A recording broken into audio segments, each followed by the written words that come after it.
Dudes fake swear that they knew me. Wrap it up, give it up like they a groupie. Heard I'm schooling girls, now they all up on me.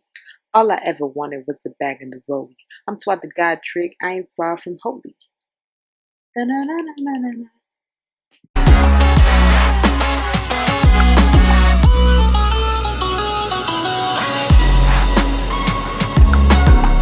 Hey everybody, it's your girl TUADDDDDDIII, aka Twad the God, and I'm back and I'm ready to slay.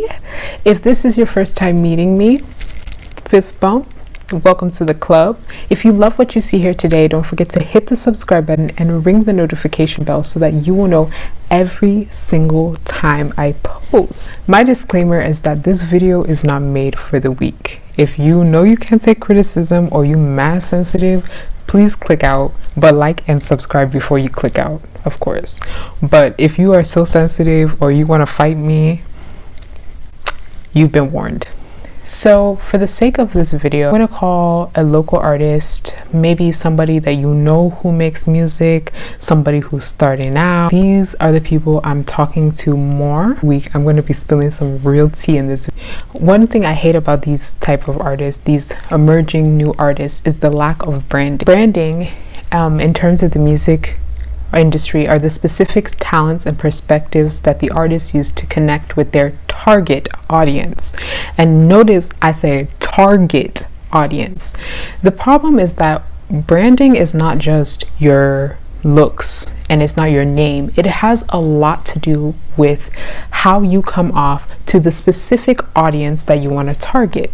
Now, a lot of new artists, they don't know who they really want to target. You know, they just think everyone is their audience. Our audience. I want everyone to listen to my music. I want all the thing. I want all the clout. I want it all.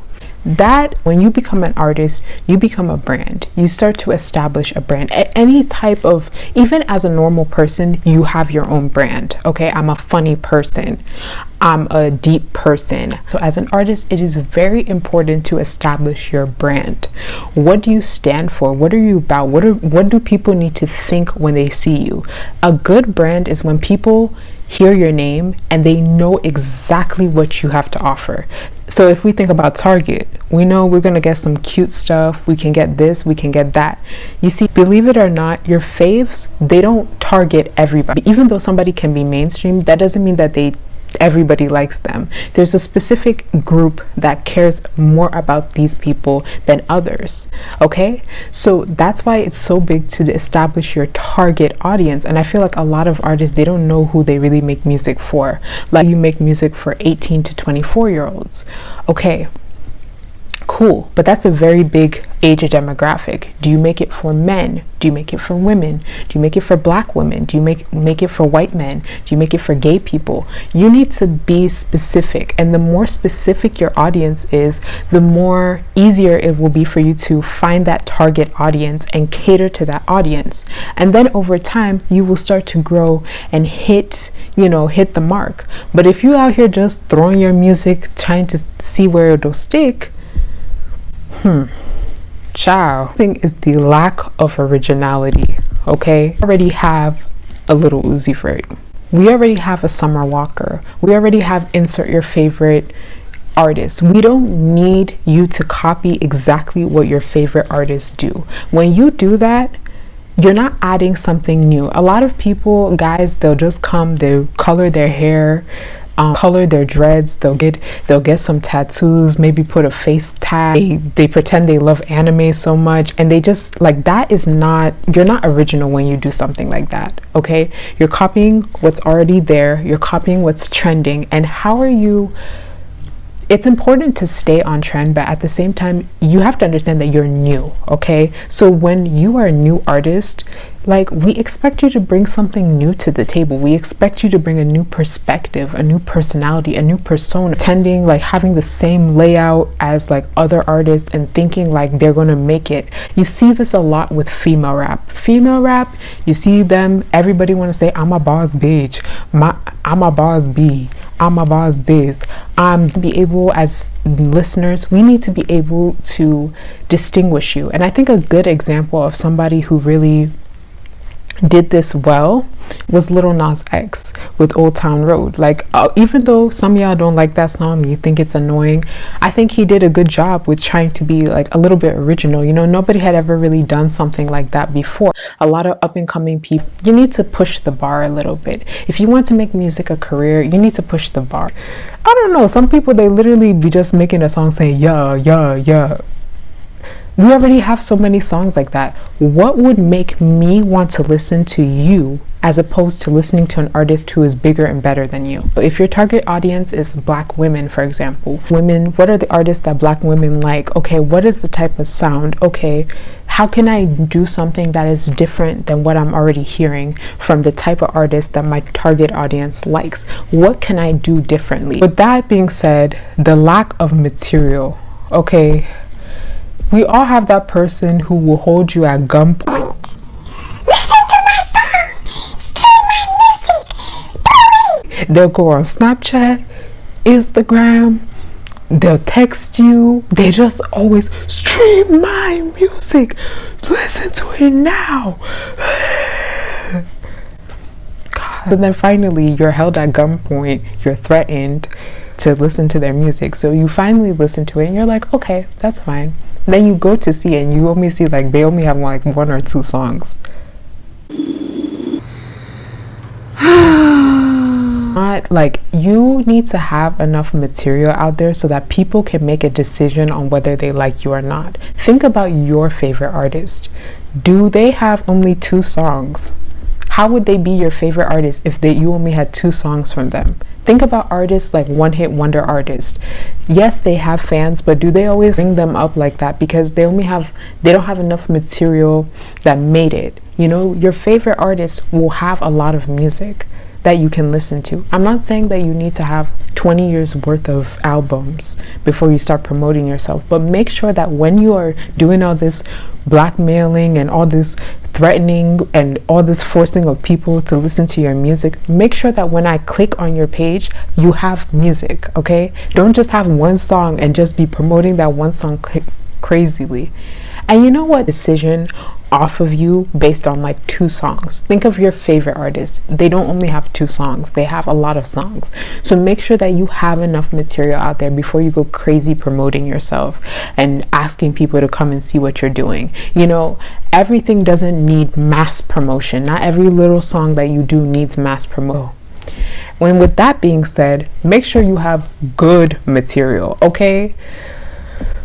I don't even know if I even really need to get that crazy into this, but you need to make sure that the music that we sing, make sure that music is good. Like, make sure it's listenable, make sure it doesn't have cracks in it, make sure it's, you know, the audio is good, make sure we can hear you, make sure it makes sense, make sure that the audience that you want to like the music so much, make sure that they like it, make sure it, you know, flows, make sure you know.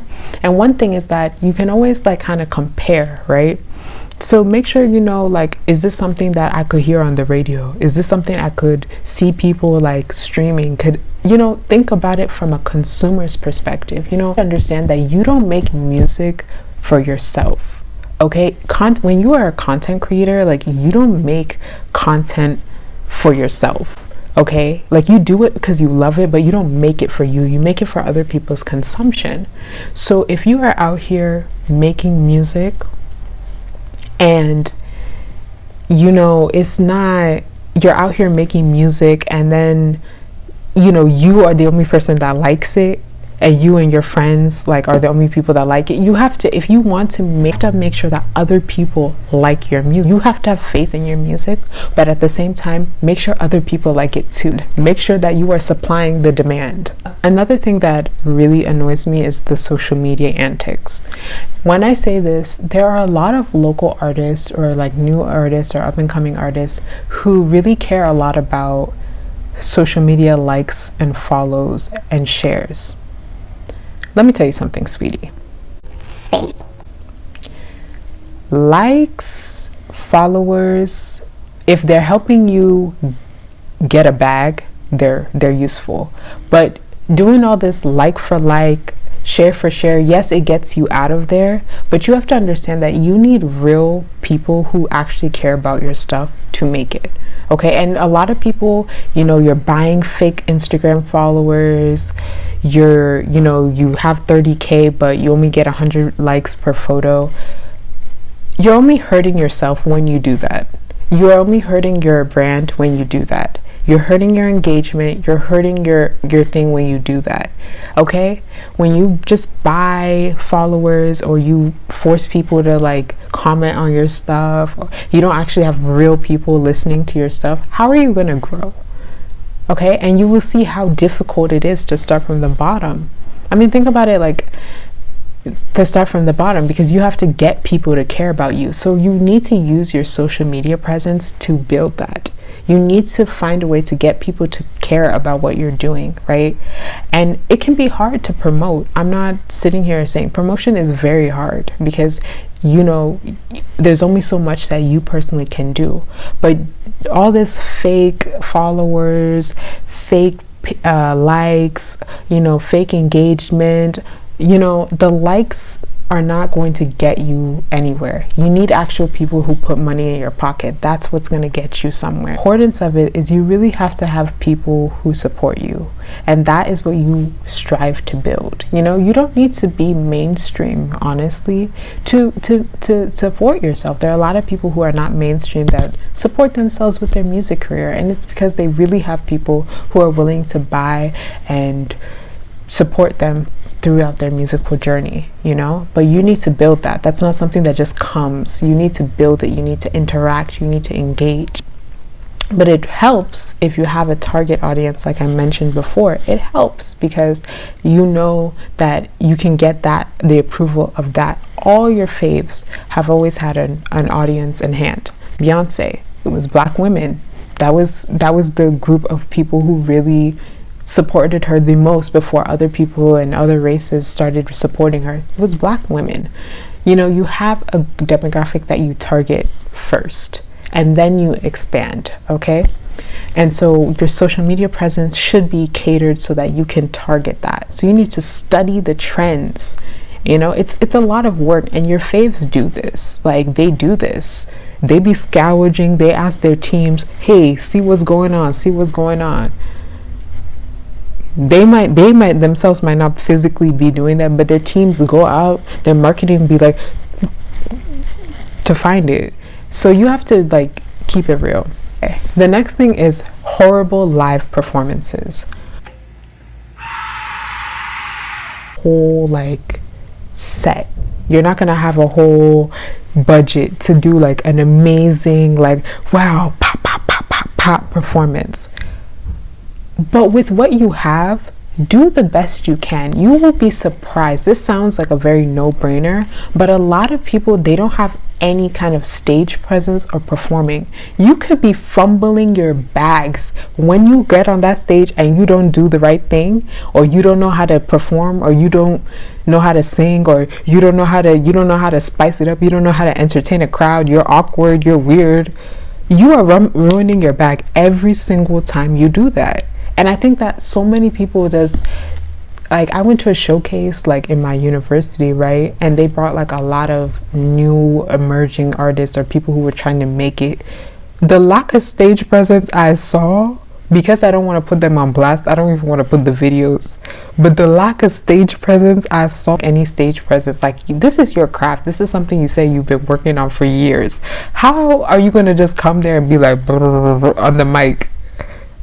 Hello, you have to understand that if you're a new artist, like, people don't know your music. Like, maybe you might have like 2 people who know your music, but people really don't know what you're about. When you have a chance to perform and when you have a chance to be in front of people, you need to make sure that people really hear that song and hit.